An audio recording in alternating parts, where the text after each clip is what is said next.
to give you a taste of the argument that I developed in this book, Money, Greed, and God. Money, Greed, and God was written out of frustration more than anything else. I grew up in Texas, went to a small liberal arts college in Texas as an undergrad, about the size actually of Evangel. And this was in the 1980s when the Soviet Union had not yet collapsed and we were at the height of what was called the Cold War. And in some ways you could think of the 20th century as a battle between two fundamentally different ways of organizing societies. On the one hand, you could call the command economy, a kind of political economy in which the state more or less controls social life. The state in its strongest form owns the means of production. In its most radical form, it reached actually in the early 1920s in the Soviet Union, there's literally no private property after the Bolshevik Revolution in Russia. That was its most extreme form. It was modified slightly a few years later after several million people died of starvation, and they realized that's not going to quite work. But for decades, all of the officially smart people, not only in the West, but in Western educated people that then went back home to places like Vietnam and China, this idea of a command economy in which the economy is run by, a technocracy of officially smart people was a more scientifically rational and efficient way of organizing things. And so this is what most officially smart people thought was the wave of the future, and they certainly thought that in the 1970s.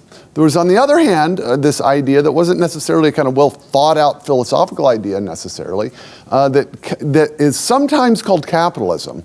But it's not my favorite word, and the reason is because the word capitalism came from Karl Marx. It is a socialist word. It's not a word that if you read Adam Smith, the famous sort of father of modern economics, wrote a book in 1776. He was a Scottish moral philosopher. This book's called The Wealth of Nations. He didn't use the word capitalism. He didn't even have the word. He talked about a natural system of liberty. If you read the American founders, they didn't have a word capitalism. They didn't say anything about that sort of thing. What happened, especially in what we'll call the Anglosphere, so the English-speaking world, England, Great Britain, and the countries that were, like the United States, originally British colonies, a system essentially of rule of law in which you have a government that does certain narrow, circumscribed things, but not everything. It does some things. In Hong Kong, for instance, which is a British colony, it was a British protectorate, and many described it later as that the British, they ruled in Hong Kong by a method called benign neglect, in which there was a government that maintained the rule of law. It had banking laws against fraud. People got locked up if they killed each other or they stole from someone or something like that. So the government was functioning, had a core competence, but then it left society above that more or less free to engage in economic activities. Individuals and businesses were sort of free to engage in economic activity voluntarily. And so we call that capitalism, but I would just call that generally a free economy, a free society. It's not anarchy. It's not everybody getting to do whatever they want to do. This is a society in which you have the rule of law, unlimited government, and economic freedom. And that was the 20th century. It was a sort of competition between these two ways of organizing society. And it was both a test.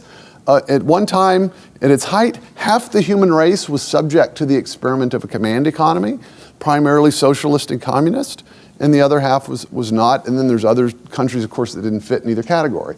So what happened? Well, as late as the late 1980s, we were told that the socialist and communist experiments were robust and that they were likely to be able to compete with countries in the United States. In fact, I mentioned to some faculty at lunch that the CIA in 1988 said that the Soviet economy was just as powerful and just as capable of creating wealth as the American economy. The Soviet Union collapsed a year later. It collapsed. Okay, it was an utter disaster in almost every kind of way in which you would evaluate a society. This is what I grew up in going to college. I read the Communist Manifesto my freshman year. I was a Christian, but I didn't really understand how to apply the Christian faith to the ideas of the day. I didn't understand the idea of a Christian worldview in which you think through the implications of Christian theology and you apply it to everything from art and history and philosophy to economics. So I read the Communist Manifesto. I ended up reading it 5 times first semester of my freshman year and became convinced that Christians ought to be socialist. Now here's the argument. Not very impressive now that I'm giving it to you, but the argument's more persuasive when it's an impression. It was essentially this. Jesus cared about the poor. Jesus talked a lot about the poor. Jesus expects us to be concerned about the poor. Socialists talk a lot about the poor, therefore Christians should be socialists. That was kind of the argument. Now, it's not, right, all that robust, and once you kind of lay it out, but that was the idea. It was kind of the attitude that I had in my head. Fortunately, I kept reading economics, so that by the end of my senior year, I was reading people like the American economist Thomas Sowell, Milton Friedman, Friedrich Hayek, the great Austrian economist. I became convinced that of the live alternatives, of the alternatives of things that humans can actually bring about this side of the kingdom of God, that the free economy is by far the best of the alternatives. And command economies and communist and socialist economies don't do anything like what the people that propose them actually would want them to do. They, in fact, usually lead to poverty and despair and oppression. So that was sort of the conclusion, having studied this for several years, but I had a dilemma. My senior year in college, I read a book called Atlas Shrugged by Ayn Rand. I don't know how many, I won't ask for a raise of hands. That's sort of like, asking how many of you play Halo or something we're supposed to be studying. Nobody's going to admit to having you play Halo, right? Your hand, one went up. He admits it. Probably read Ayn Rand too. So, but this was something like, especially for college-age boys, right? That where I went to college, reading Ayn Rand was like intellectual pornography. I can't believe the stuff she's saying here. And so I was supposed to be studying for German my senior year, and I was reading this thick book called Atlas Shrugged by Ayn Rand. Now, Ayn Rand, if you don't know who she is, she's probably not even allowed here, is she, now that I think about it? She was the English-speaking world's leading advocate and most widely read advocate of capitalism in the 20th century. She was also a vicious, anti-Christian atheist who embraced selfishness as a virtue. I'll talk about that in a minute. In fact, she has a book called The Virtue of Selfishness. And so I'd read Rand my senior year just as I'd come to the conclusion that a free market economy was the way to go. And I get this woman who's the leading proponent of it saying that selfishness is a virtue, capitalism is based on selfishness and greed, and that's a good thing, right? So I thought, and so there was like these two tracks in my mind. One was that the economic evidence persuaded me that the free economy was the way to go. The other was that it seemed morally unsavory. So I had a very hard time resolving this dispute in my own mind. As it happened, I graduated from college, went off to graduate school, the Soviet Union collapsed, and I decided, okay, the debate is settled. I mean, insofar as an argument can be settled by the facts of history, this one was settled. So in the early 1990s, nobody actually even wanted to talk about this stuff. Everybody agreed. I mean, everyone across the political spectrum agreed that free market economics was the way to go, that it was the way of the future. Well, we had a financial crisis in 1987, another financial crisis, or 1997 rather, dot-com bubble in 99 and 2000, and then a financial crisis in 2008. And all the same arguments that were being made in the 1970s and 1980s about the virtues of socialism and the vices of capitalism reemerged completely unchanged.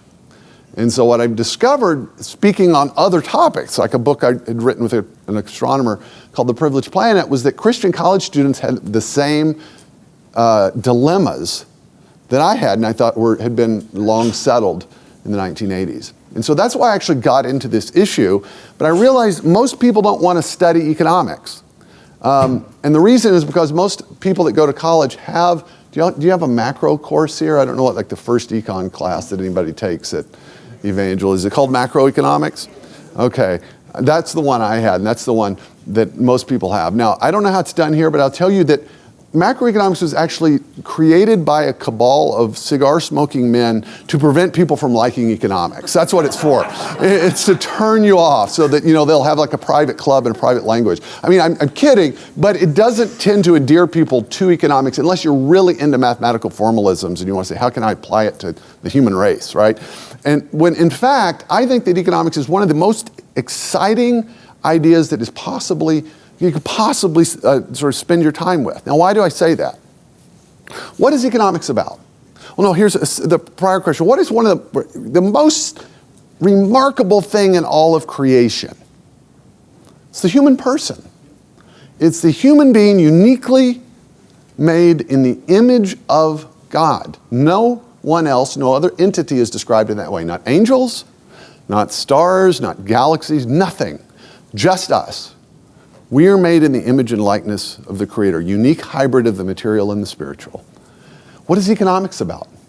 Economics is a study of the interactions of human persons and the ways in which we buy and sell and exchange goods and services and information, frequently in the context of scarcity. And so it's a social reality that is over and above all of what we are as individuals. And so it should be really interesting because it's about us. It's about our actions. It's about our purposes, how we provide for other people and create value for each other. So that's how I want you to think about economics. Don't think of it as an academic discipline, first of all. Think of it as a domain of God's creation. So just like God has created a world that has its own internal logic to it, it's also a complex world. Think of God, this sort of creation, as a set of interacting and overlapping spheres, all right? And so by spheres, what I mean is that there's sort of domains that can be studied by themselves. So you can study chemistry and you can learn the periodic table of the elements and you can learn the internal logic of chemistry. It touches physics, it touches biology, but it has its own internal logic, its own rules, right? It's a well understood discipline. The periodic table's filled out. There's no empty spaces in it anymore. That's because it's a domain of God's created order that's rational and discoverable, and you can study it on its own. That's how the economic realm is, but we don't often think of it that way. But I want you to think of this reality, this domain, that God didn't create directly. He created human beings in the world directly, and then human beings under certain conditions come together, and over time, these people called economists have studied and discovered certain things about that realm, about that domain of reality. The economic realm has its own internal logic. It has rules. And then just as chemistry has rules, the economic domain has rules that can be discovered and can be figured out and can be used to make predictions, and that can't be legislated and overridden. You don't have the power to change what prices do in a context of scarcity. You don't have the power, no legislative body has the power to change the relationship of supply and demand, right? So that's the idea. If you get that, then you're already about 80% of the way there in terms of thinking about this issue as a Christian. If it's a reality, it's outside us, it describes a domain of God's creation, and it's had its own internal logic that can be discovered, then the only remaining question is, what's it like? What's that part of reality like? What do we need to know about the economic realm in order to act in such a way that we help rather than hurt people? Right? I mean, you would know that this was true in any other domain, but when it comes to economics, we often think, well, and this is a particular problem for us as Christians, is we think, well, economics isn't really about anything. It's just ethics, right? I don't need to know anything about prices. There's nothing to know there. I know how I feel, and I know what my moral intuitions are, and so I'll just read those off, and then I'll just support policies that seem to fit with my moral intuitions. The problem is that the economic realm has a reality. If you attach it to a bad understanding of economics, you can actually support a policy for good reasons that actually hurts people. So this is the dilemma that for me, I felt like, look, most people aren't going to study economics. And if they do, most college-educated people aren't getting past that macro class. And you very often don't get the tools of economic reasoning that would allow you as an informed person and an informed Christian to think about economic issues clearly. And so what I wanted to do is write a book that sort of provided the tools for that, but without actually having to give somebody a graduate degree in economics. So here's what I would say if we're thinking about this issue as a Christian, we want our economic understanding to be a part of the Christian worldview. What ought our goal to be? So my best way of describing it is essentially this. What we want to do is we want to integrate the descriptive truths, that is those things that are true and can be described in the economic realm, and the theoretical insights, the kind of insights and ideas that economists have with the normative principles of ethics and the relevant truths of theology. If we do that well, we bring that into our understanding of reality, then we've got a robust Christian worldview that allows us to think clearly about these issues. Well, so the sort of pretense of this book, Money, Greed, and God, was my argument that really most of the problems that we make, most of the errors that people make when they're thinking about economics are actually not the result of just simple ignorance or refusal to accept reality, and it's not the result of dark hearts. It's not the result of bad moral intuitions. It's the result of intellectual myths that are like speed bumps, things that we think the economic realm is like. that prevent us from thinking clearly about it. And so they're intellectual misconceptions or myths. By myth here, I don't mean that in a kind of the fancy literary sense of, I mean myth in the sense of not true, like the opposite of a truth, something that you think is true that is a sort of is a confusion. So in the book, it's actually 8 really simple, 8 myths that correspond to 8 questions. And it's impossible to do justice to all 8 in one sort of 45-minute talk. So what I want to do is just give you examples of 4 of them so that you see what it is I'm talking about. So what's the first myth?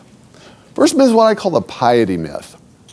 There's a wonderful book called Economics in One Lesson that was written in the 1950s by a guy named Henry Hazlitt. It's a great book. It's actually more than one lesson, but I mean, that's a good title, right? You should read that. And he makes this point right at the beginning of the book. He actually defines what he calls the art of economics in this way. He said, the art of economics consists in looking not merely at the immediate, but at the longer effects of any act or policy.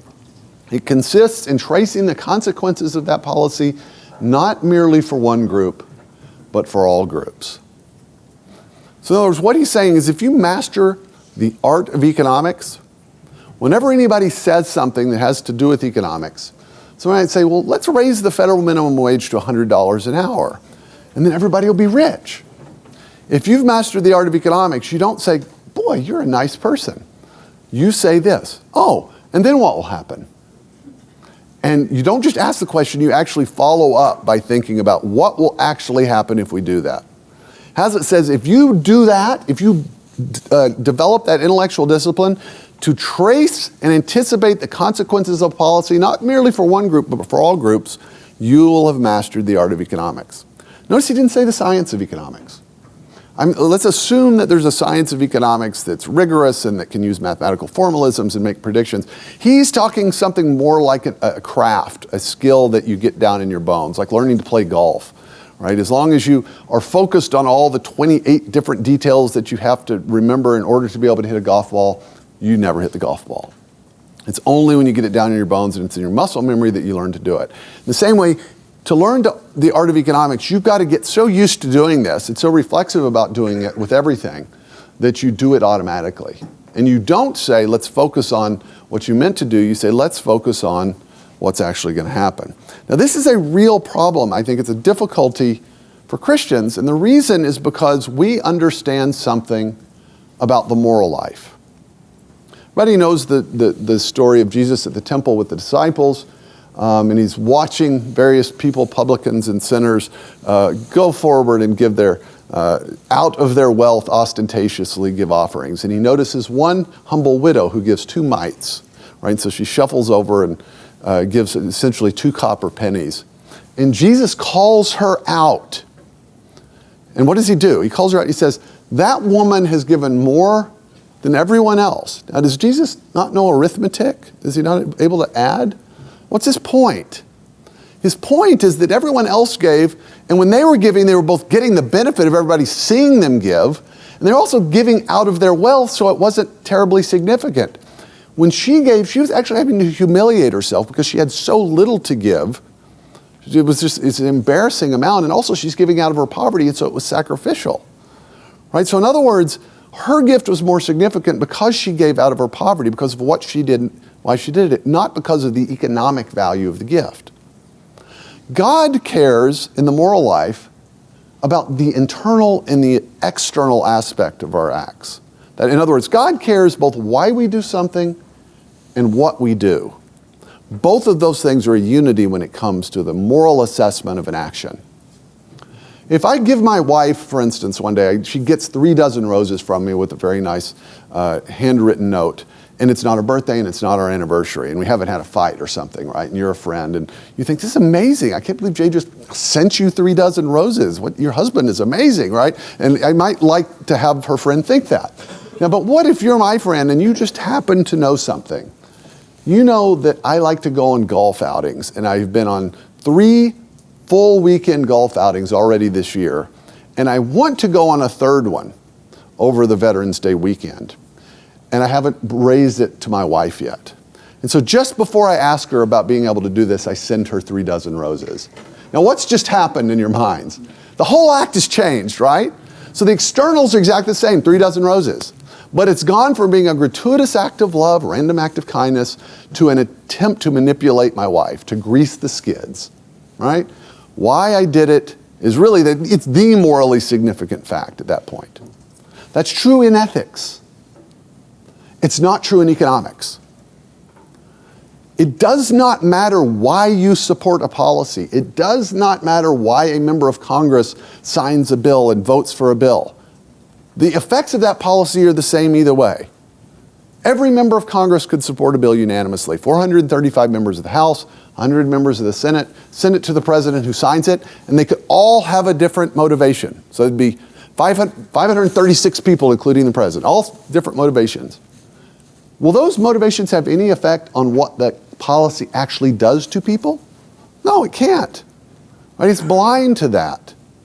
This is the problem, is that we have a hard time recognizing that the external effect of policies is actually the morally significant thing.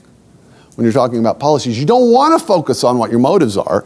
You want to focus on what it's actually going to do to people. And in fact, if you think too much about your good motives, it can distract you from actually mastering the art of economics. Let me give you a couple of examples of this, because it seems so obvious, right? It's essentially focus on consequences rather than your intentions when you're thinking about economics. This is not rocket science, right? This is way easier than anything you actually learned in economics. So why don't we do this? We don't do it precisely because of the unity of the moral act. Let me give you a couple of examples. Rent control. Rent control is a policy that was widely popular in the 1960s. And the basic idea, I doubt there's rent control in Springfield. I didn't check this, but I'm sure that there's not. But it exists in various forms in large municipalities still in the United States. New York City has it in a kind of mongrel form. There's still a version of it in Berkeley, California, of course, and some places like that, right? But the basic idea of rent control is that city councils noticed you have large cities, limited amount of space, and a huge demand for housing. And so what's going to happen? Limited supply, increased demand, price goes up, right? And so city councils look and say, you know, what's happening is that housing is getting priced out of the sort of realm in which lower income people can afford housing. And so if this keeps happening, people aren't going to be able to afford basic rental property, and they'll have to move someplace else. And so city councils around the world thought, okay, well, let's make it illegal for landlords to charge more than a certain price. And so then that will keep the price down where people can afford it. Right? Does that make sense to you? And so you just put a legal ceiling on the price of housing. All right, now, if you haven't mastered the art of economics, you might think that, yeah, makes sense. Right? You just keep the price down and people can afford it. But let's say you've mastered the art of economics. What do? You say, what's going to happen? Right? You guys, I just said this 5 minutes ago. Come on. Yeah. And then what will happen? Well, you can figure out what will happen just by thinking about it from the perspective of the landlord. So imagine you own a 10-story apartment complex with nothing but 1-bedroom apartments. And it costs you $800 a month just to maintain those 1-bedroom units, all right? And the city has now told you that it is illegal for you to charge more than $500 for those apartments per month. $800 a month to maintain it, you can only make $500 legally. What do you do? All right, so think about it. What do you do? Get cheaper material. Get cheaper material? Right, try to reduce your costs, right? That's one of the things. So remember, the building is already built, and so you're going to try to reduce costs, so you're going to not maintain it as well as you would, right? So you cut costs, that's one thing you do. I'll tell you the other two things, because we already actually know what people do, because it's all been done. You transition the property from rental to condominiums. So you turn it into, you just sell it essentially, right? So it's no longer subject to rent control. This happened to my wife in our first apartment in Seattle. So you turn it into a condominium, you sell it. The second thing you do is you turn it into commercial property. So it's not residential property anymore. Make it a storage unit or a store, a grocery store or something like that. Or third, you reduce your maintenance costs so that you don't actually lose money. Now what happens if you do that over about a 10-year period? It ends up being a slum, right? It can end up being condemned. So what's the effect of this? Think about it. So apartments that before were available but prices were going up are turned into condominiums, they're turned into commercial property, or they're turned into slums that are eventually condemned. What is the effect of that? It's to reduce the supply of housing precisely where the rent control was focused. So the purpose of rent control was to keep the housing available. The effect of it was to create a shortage precisely where it was supposed to create an abundance. Now, why is that? It's because you can't control, the city couldn't control the supply and demand simply by manipulating and fixing the price. The prices represent the underlying supply and demand of the good in question. That's just a reality. It's external to a city council. It's an economic reality. And so by just specifying an arbitrary price above which people are not allowed to charge, they're automatically going to produce a scarcity. And every economist understands this. Every economist understands this. But city councils continually do these kinds of things. Now, I like that illustration because it's pretty easy to get. It's also a good example of how failing to focus on economic realities can lead you to commit to a policy that does exactly the opposite of what you were planning to do. And it doesn't matter how well-meaning the city council is. Let me give you one more super depressing example, because that one wasn't nearly depressing enough, right? In the 1980s, most of you guys were not yet born. I can see that some of you were probably born still in the 80s. But in the 1980s, this was pre-internet, which I know is impossible to believe. There was a time when you had to use paper card catalogs. It was horrible. I'm so glad we're past that. But in the 1980s, we didn't have access to instant information on what was happening all around the world. And people were wearing these really cool Adidas and Nike kind of stretch workout uniforms. I had a really nice one. Now, if you see it now, it looks like the guy that's coming to break your legs because you're back on a loan, but they were cool then. And everybody's sort of wearing these very inexpensive sports clothes and tennis shoes. And we suddenly discovered that almost all of these things were made in Asian countries in factories that looked to us like sweatshops. And so pictures started showing up. And I can remember Jane Fonda if she was a sponsor for something and it turned out that the product she was sponsoring was made by children in sweatshops in Asia. Nobody liked this. I didn't like it. I was a kid at the time. But it was sort of angered that all these clothes we were wearing were actually made by children in somewhat unsafe conditions in factories in Asia. And so there was enough of an outcry that a member of Congress, I won't name him because he's actually from this part of the country, introduced a bill called the Child Labor Deterrence Act. And the Child Labor Deterrence Act, the purpose of the act was to make it illegal for American companies to do business with factories that employed children. It was just that simple. All right. Now, what's funny about this bill is if you look, a lot of people think this bill actually went through Congress and actually was passed into law, this act, and actually was passed into law. It never did. It actually never really got out of committee. It was debated. But American companies were so petrified it was going to become law that they acted as if, well, it's going to happen, so let's just go ahead and implement policy. And so they cut off their contracts with a lot of these textile factories and garment factories in Asian countries. Now, what's interesting about this fact, so you can assume that the act actually took place because it had the same effect. What's interesting is that UNICEF actually did a study in 1997. So the discussion of the act started in 1990. 1997, UNICEF, which is a division of the UN, did a study of these Asian countries and garment industries to see what had actually happened as a result. What they discovered is that about 50,000 kids that in 1990 had been working in these factories in 1997 were no longer doing that. All right, now, what are you going to say right now if you've mastered the art of economics? What happened, right? And now you're going to think about it. Okay, so they were working in textile factories. Let's say you're a 13-year-old kid, right, and you were in a very impoverished Asian country at a very early stage of economic development, and it is now impossible for you to work in that factory. Do you go to the local parochial school? Do you go to local country day school at that point? No. I'll tell you what the UNICEF study said. It said those kids that were working in the garment industry in 1990, by 97, about 50,000 of them were overwhelmingly doing one of three things: rock crushing, street hustling, prostitution. Now, no one in the United States of America or in US Congress thought, let's get those kids out of those t-shirt factories and into the brothels. Nobody thought that. That's what happened, though. Now, how did it happen? It happened because they did not attend carefully to the real economic details. We have child labor laws in the United States, but they came online at a particular point. The American founding, and even as late as 1900, over half the country in 1900 were still working on farms. And so kids, even my mom and my grandfather, right, they were expected to work on farms. That's like the main reason people had kids, actually, in many parts of the country, was because they needed farm labor. But at one point, our country got to a certain level of per capita income, in which a social consensus developed that said, given circumstances, all things being equal, kids below a certain age ought to be in school. And then we implemented child labor laws that were appropriate to that.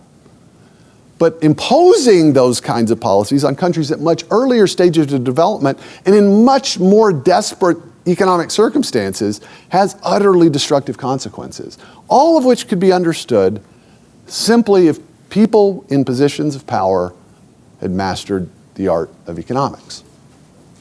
Now that's the piety myth. It's the last one I'll leave you with. It's the most depressing one. Let's move on to the second myth, the greed myth, which I kind of mentioned a minute ago when I was talking about Ayn Rand. This was the biggie for me, as I told you, in the 1980s because of this idea that I'd gotten from Rand. And there was actually a movie that came out in '87 called Wall Street. And the main character was a guy played by Michael Douglas. And his character name was Gordon Gekko. Yeah, really subtle stuff, right? Gordon Gekko. It's actually a sequel to Wall Street that came out 3 or 4 years ago. It's actually a pretty good movie. It starts, so he is a sort of stereotypical Wall Street trader, traded in real estate, wore these stiff white-collared suits. He carried a big cell phone that weighed about 50 pounds, I remember. And so he gets arrested. He ends up going to jail. And the second Wall Street actually starts with him getting out of jail 30 years later or something like that. But in Wall Street, the movie, there's a scene near the end in which he's in a stockholders meeting. He's in this big auditorium, and people are talking, and he's really mad. And I don't even remember the details now. But he gets hold of the microphone, and he stands up, and he gives this impassioned speech that becomes this famous speech known as the greed is good speech. And here's what he says. He says, greed is good.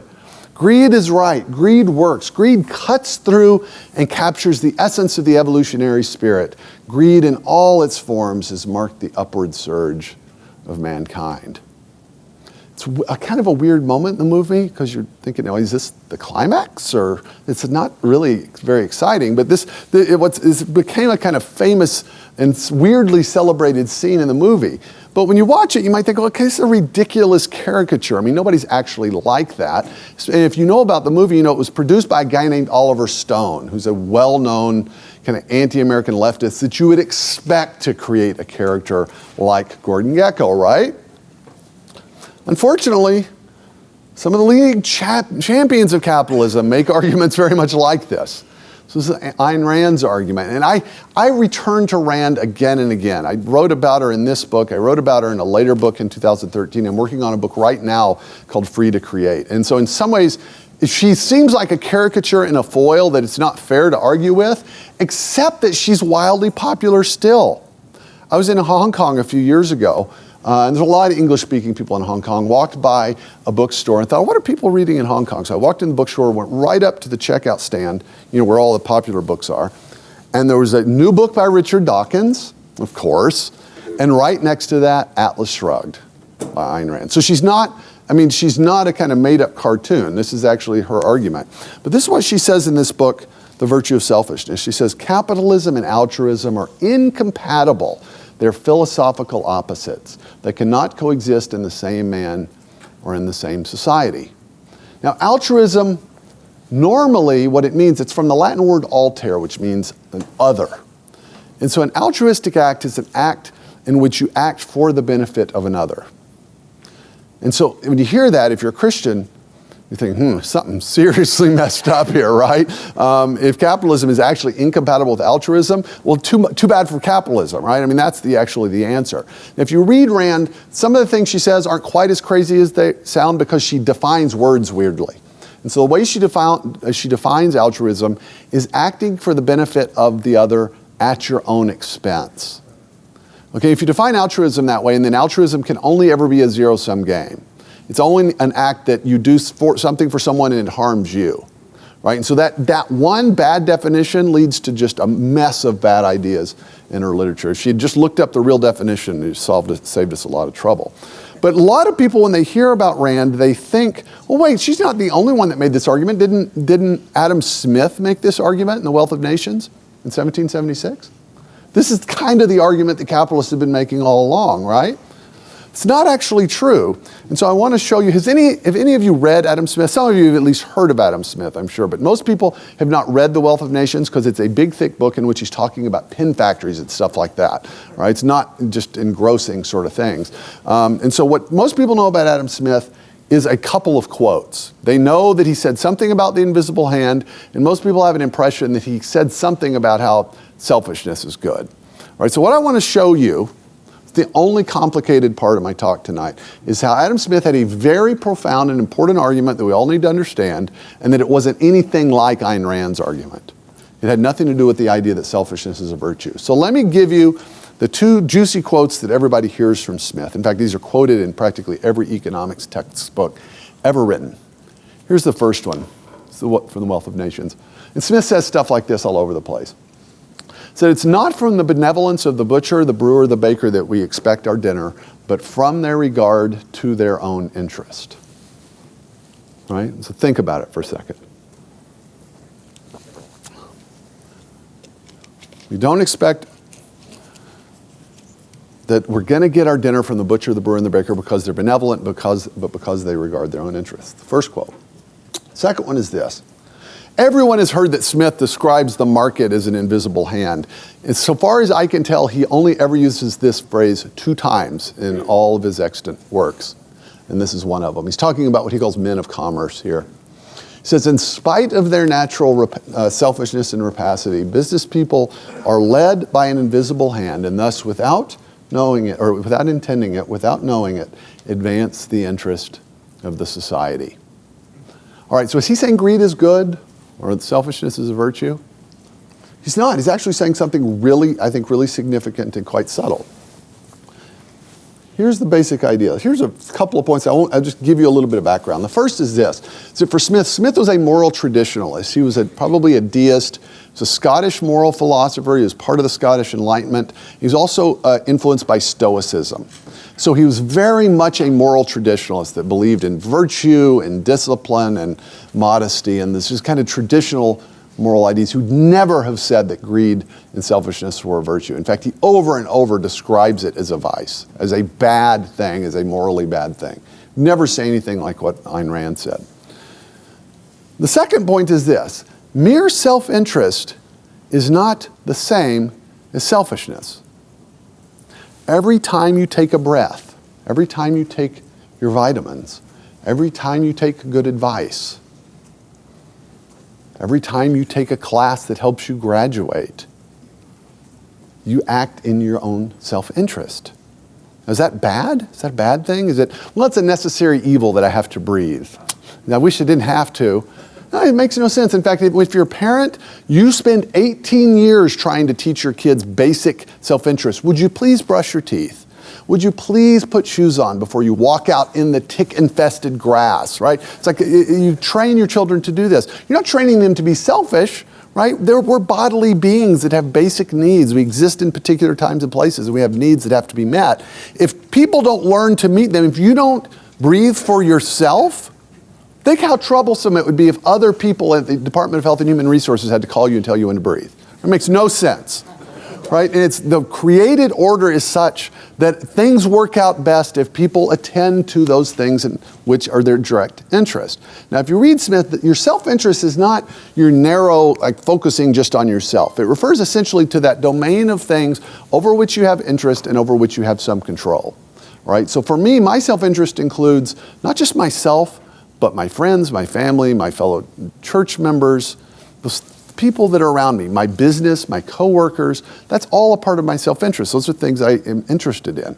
And so notice Smith is saying, look, we don't expect that the butcher and the brewer and the baker, they don't have to be visualizing world peace. Probably the butcher is just thinking, oh, my daughter needs braces, right? But what happens in a market? If he needs braces, the nice thing is that in a market in which you have the rule of law, right? The butcher can attend to his self-interest. He can worry about getting money for his daughter's braces, but what does he have to do to be able to do that? He has to provide meat that you will freely buy and to try to do it better than his competitors. That's Smith's point, is that a market channels people's legitimate self-interest over which they're likely to be concerned into socially beneficial outcomes. And now it's subtle, but you see how different that is from Rand's argument? Right? That it channels sufficient. Now notice the golden rule itself assumes something like this. The golden rule assumes that if you have a properly formed conscience, you can use what your legitimate self-interest is as a guide to determine how you ought to treat other people. So you say, okay, what would be, you remember your conscience has to be properly formed for this whole thing to work. Trick doesn't work otherwise. You can say, okay, how would I like to be treated? What would be in my best interest? And you can use that as a guide on how to treat others. That only makes sense if there is a legitimate domain of your interest, right? So that's the first point. The second point is this. So imagine right now the butcher, the brewer, and the baker are just merely self-interested. Imagine if instead they're actually selfish and greedy. That's Smith's second point. Notice that previous quote I gave you. He doesn't say business people ought to be selfish and rapacious. He says in spite of their natural selfishness and rapacity.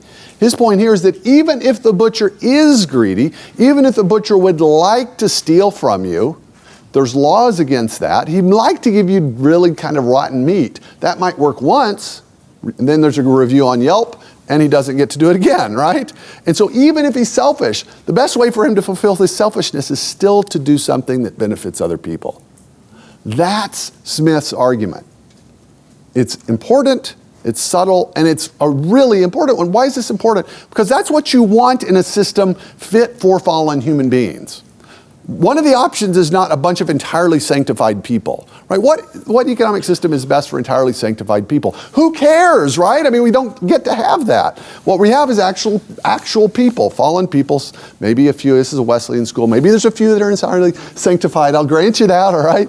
But what you want is an economic system appropriate to ordinary human beings. And one that's fit for other human beings isn't going to be much good. Now that is a very important, a very significant argument. And it stresses me because people very often don't get it because they read Ayn Rand back into him. All right, so what's the greed myth? The greed myth is the idea that capitalism, the essence of capitalism, or the essence of free enterprise is greed. All right? But as you just saw, that's not at all the case.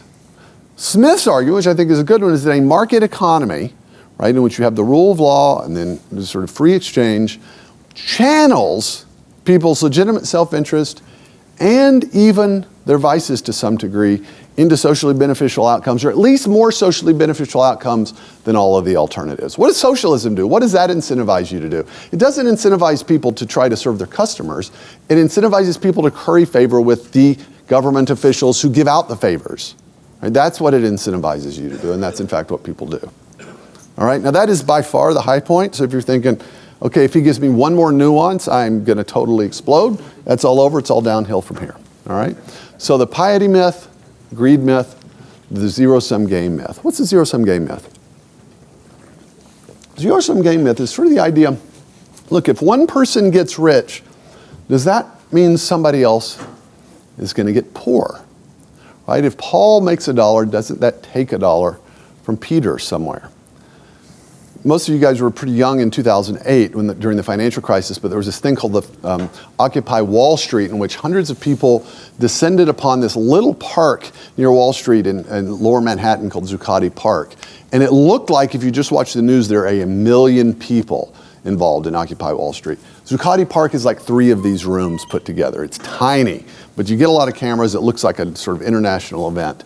And it didn't actually accomplish anything at all, but it did introduce this idea to the American lexicon of the 99% and the 1%.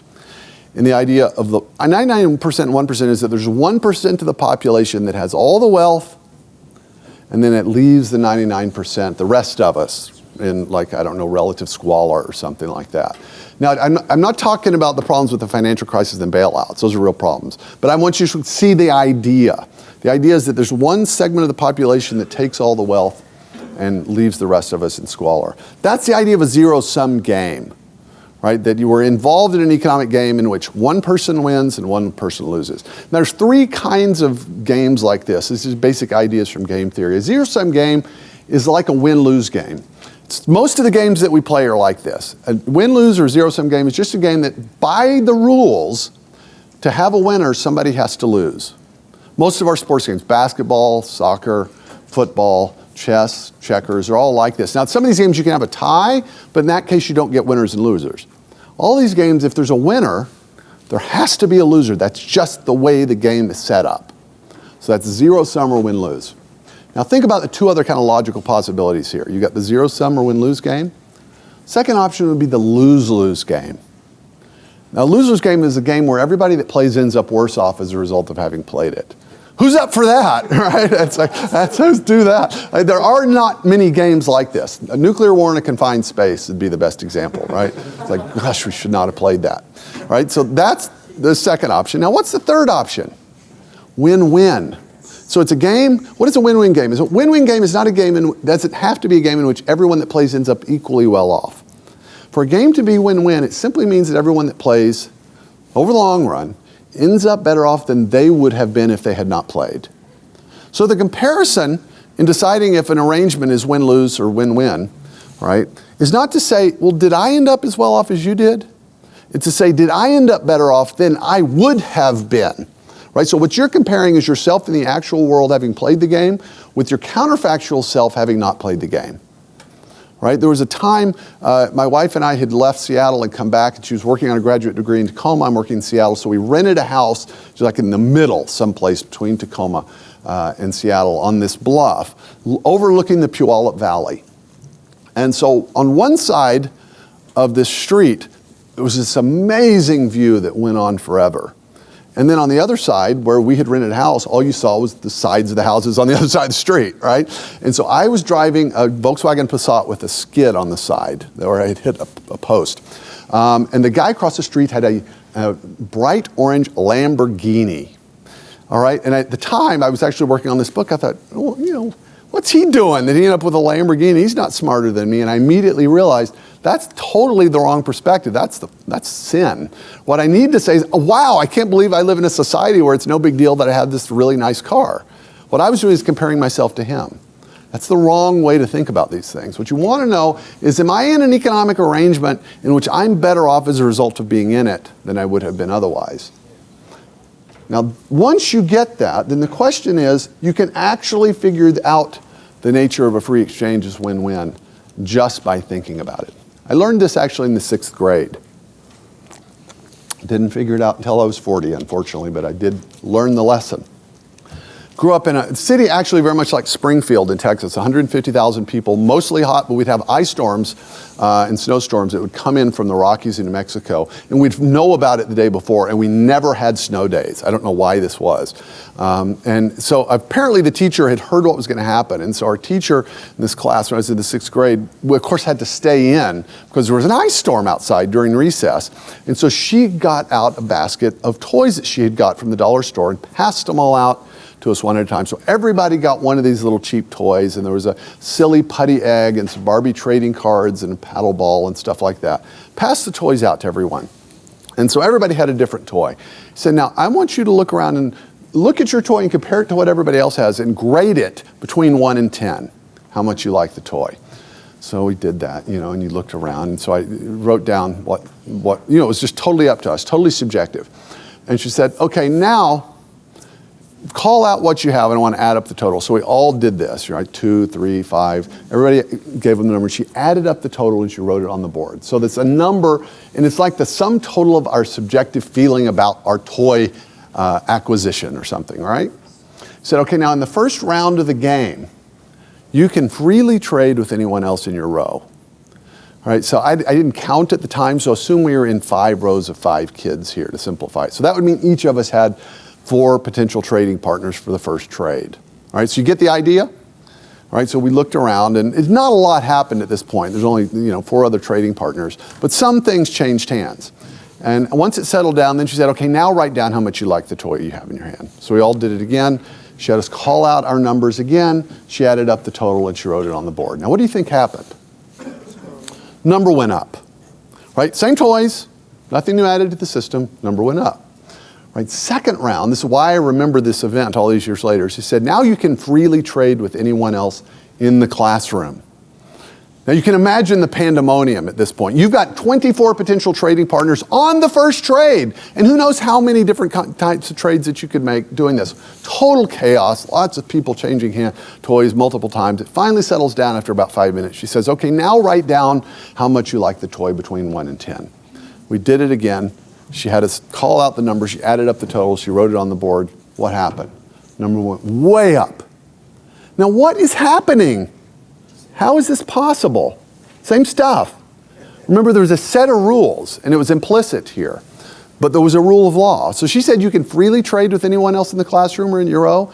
In other words, freely trade means you can't threaten the little girl behind you that you're going to clock her on the playground if she doesn't give you the paddle ball, right? The trade only happens if you both agree to it, right? In other words, it's not going to happen unless both of you perceive yourselves as better off as a result of having done it. That's by definition win-win. Every one of you engages in this type of economic exchange every single day, and you probably never reflected on it until just now. It wouldn't happen on both sides unless both sides perceived it as beneficial. What the trading game did is it simply set up a system of rules that maximizes sort of opportunities for doing this. So the very logic of free exchange, if it's genuinely free, is a win-win game.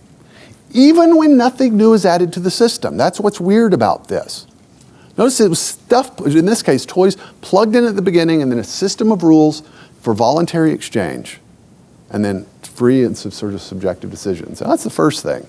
I mentioned this morning in chapel that this is how, once you see that, you realize that economic freedom is a sort of golden mean between statism on the one hand, where the coercive power of the state dictates everything, and anarchy on the other hand, in which people just do whatever they want to do, in which case the strongest are going to win every single time. All right? So free exchange is by definition win-wins. There's no reason to assume that economic freedom is a zero-sum game. And then the final myth that might seem like is just like the zero-sum game myth, but it's subtly different. It's what I call the materialist myth. Think of the zero-sum game myth as a myth about the nature of trade. The materialist myth is a myth about the nature of wealth. And it's essentially the belief that wealth is not created but merely transferred. That wealth is like that cherry pie, the Platonic ideal of the cherry pie here, the crisscross top, all right? And so if you think of a pie, if somebody gets too big of a slice, that leaves less for everyone else. And we've talked this way. We talk about people getting more than their fair share, right?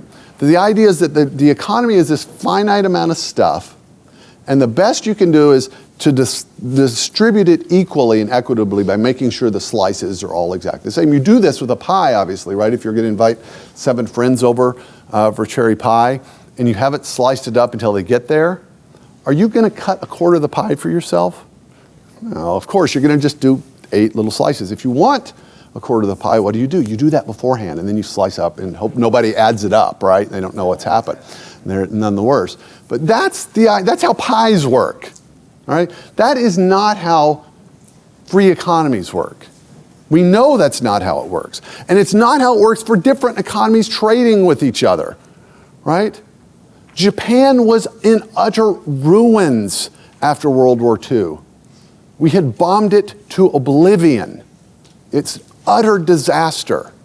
It was fairly well developed. It didn't enjoy economic freedom and political freedom, and then we had just bombed it to oblivion in 1945. They were producing radios and then cars that competed with the best that the United States could produce a few decades later. And we benefited. Japan got richer, and we got richer too. They didn't get rich by extracting wealth from us. All right, that's how economies actually work. Yeah, they up and down, there are depressions and recessions, but over time, economies grow. We know this. This is not a sort of a point of dispute. Oh, wait, my pie flew away there. I'd forgotten about that.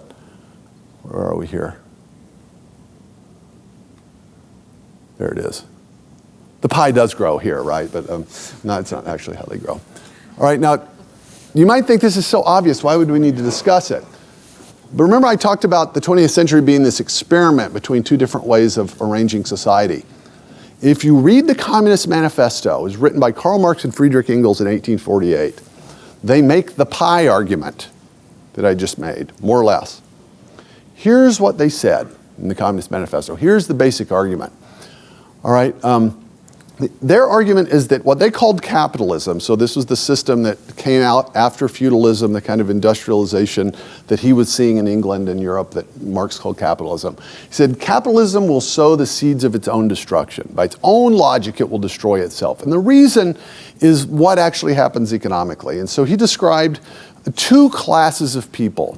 The bourgeois, or the owning class, the capitalist, the people that own the means of production, the guys that own the factories, stuff like that, right, and the tools and the machines. And then the proletariat, the workers who are paid wages to work in the factories. That's the simplest way to put it. All right, and so here's the idea. Think of this as sort of southern England in 1750, right? And what this pie chart describes here is not the number of people, it represents the amount of wealth in the hands of these different classes. All right, so the laborers are in the red. Think of them as 99% of the population. All right, the 99%. And in 1750, let's say they own 70% of the total wealth in the economy. And then the capitalists are in the kind of light blue up there, and they own, it's 20% or something like that of the economy. What Marx and Engels argues, they say, this is what happens. The capitalists hire these workers, the proletariat in their factories. And let's say you've got a textile factory and you make shirts. And so you pay them as little as you can to make shirts for you. And then you take the shirts and you sell them on the market, and you try to sell them for more than they cost to produce. Right? And if you can do that, then you make a profit. But Marx had this theory called the labor theory of value. And so he thought, falsely, that something is simply worth exactly the amount that it costs to produce it. So if you charge somebody for more than it costs to produce, you're exploiting them. You're exploiting both the workers and the customer. You're getting a surplus value. Nevertheless, Marx and Engels said, they said, what the capitalist does is he takes that profit, that surplus value, and he reinvests it in his capital equipment. So he makes the workers more productive.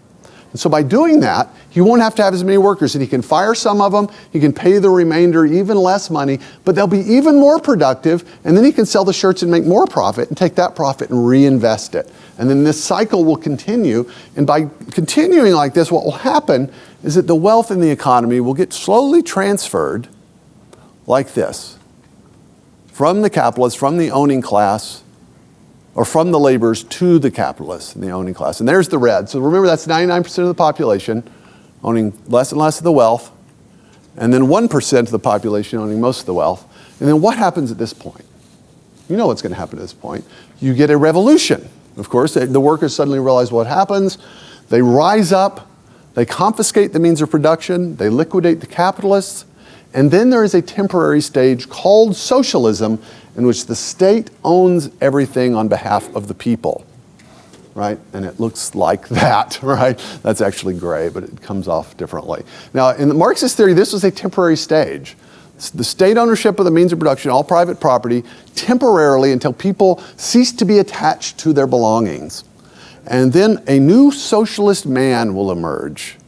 And at that point, the state will wither away, and a communist utopia will exist in which everyone is free to do what he wants. And so he says a man can fish in the morning and read in the afternoons and smoke in the evenings, right? This is communism. This is what it was supposed to be.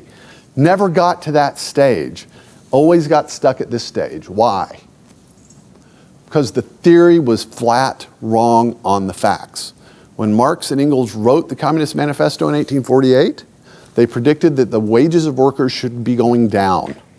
The wages of workers in the factories a few miles away at the time were going up. That's impossible on Marxist theory. It makes absolutely no sense. The reason, economists all know why this is because workers who have equipment and are more productive, their labor is more valuable, right? And so if you have a fancy combine or a fancy tractor, your labor is worth far more than if you have a cheap little hoe, right, or a shovel. Right? Marxist theory said exactly the opposite. What actually happens in economies like this? See, this is not a utopia. What actually happens, this is the market reality, is the pie grows. It gets larger. This isn't sort of a prospect that Marx imagined. He assumed the owning class could only get rich off the backs of the working class. Right? Now, I know this is not the most impressive PowerPoint animation you've ever seen, but I hope it gets the point across. Why does this matter? What this means is that there are economic arrangements in which people can get fabulously wealthy, Not by confiscating wealth from other people, but by creating wealth for themselves and others. Right? The late Steve Jobs did not get rich stealing iPods from homeless people. It's not how it works. Right? It's not how it works. He participated in a process in which wealth is created that was not there before. Now, this is the weirdest and most counterintuitive thing imaginable to many people. It should not be counterintuitive to Christians. I mentioned this very briefly in passing this morning. I'll spend 2 minutes more on it this evening. Economists, as economists, can explain or can describe under what conditions economies grow. But they have a hard time when it comes to just the mere economics, when you're just describing the surface details of accounting for how this is possible. Economists talk about land, labor, and capital, right? Stuff like that. They very rarely talk about creativity and ingenuity. Now, they do account for it. They know that there are entrepreneurs that do these things, but they have a very hard time actually reckoning with it. I've spent the last 3 years reading the literature on entrepreneurship. The entrepreneur is the person who collects wealth, takes risks, using that wealth to provide a service, and if he or she succeeds, actually can get wealthy and help other people in the process. But entrepreneurs are hard to account for in economics because you can't predict what they're going to do ahead of time. All right? Well, if you're a Christian, this is the kind of thing that you probably should have expected all along. You get this on the first page of the Bible. God creates the world in these 6 mysterious, he's got a work week like we do, weirdly. Unlike our work week and the day in which the sun and the moon are doing these things, God, what does he do? Starts things off. In the beginning, God created the heavens and the earth. And the first thing he says is, let there be light. And he separates the light from the darkness. And then that light and darkness circumscribe his days. And then there's an evening and a morning. The first day, in that order. It's always evening and morning. And then he creates different things after creating these things, and he calls forth living things from the waters and the land. And then on the 6th day, what happens? It's very repetitive. And then God says, let the earth bring forth. And then there's an encore on day 6. The pattern gets broken. And then God speaks to himself in the plural. It says, let us make man in our image after our likeness. And then God creates them male and female. And then what does he do? He immediately speaks to them both a blessing and a command. Be fruitful and multiply and fill the earth and subdue it and have dominion over the fish of the sea and the birds of the air and every creeping thing that creeps along the earth. God commands and blesses us before the fall, connects our economic activity and our fecundity as human beings, giving birth and bearing children. These things are connected. Now, if you said, okay, so all you had was that one verse. Let's say you just had that first page of the Bible and nothing else, and you were trying to figure out what it meant to be made in the image of God. What would you think it meant? What do you know about this God so far? He creates things. He exists. He sort of sovereignly calls things into existence. He exercises freedom, and he exercises creativity. Now, obviously, we don't have that, but it would stand to reason that at the very least, this image of God had something to do with that creative freedom that this God that we're reading about exhibits. And so to be made in the image of God minimally, I would argue, is to have this capacity for creative freedom. Now, we don't create like God does. We don't call things into existence out of nothing. Thomas Aquinas said, God grants to creatures the dignity of causality.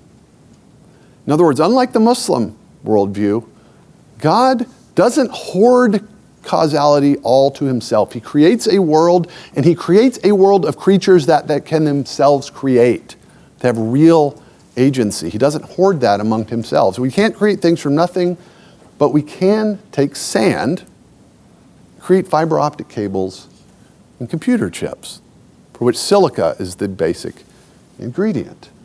That's the idea. So what we would want when it comes to economics is we want an economic system that's appropriate to our dignity, that channels both our legitimate self-interest and our vices like selfishness, and that maximizes our opportunities for creating value for ourselves and others as creatures made in the image of God. And I would submit to you that the only economic system appropriate for that is free enterprise. Thank you very much.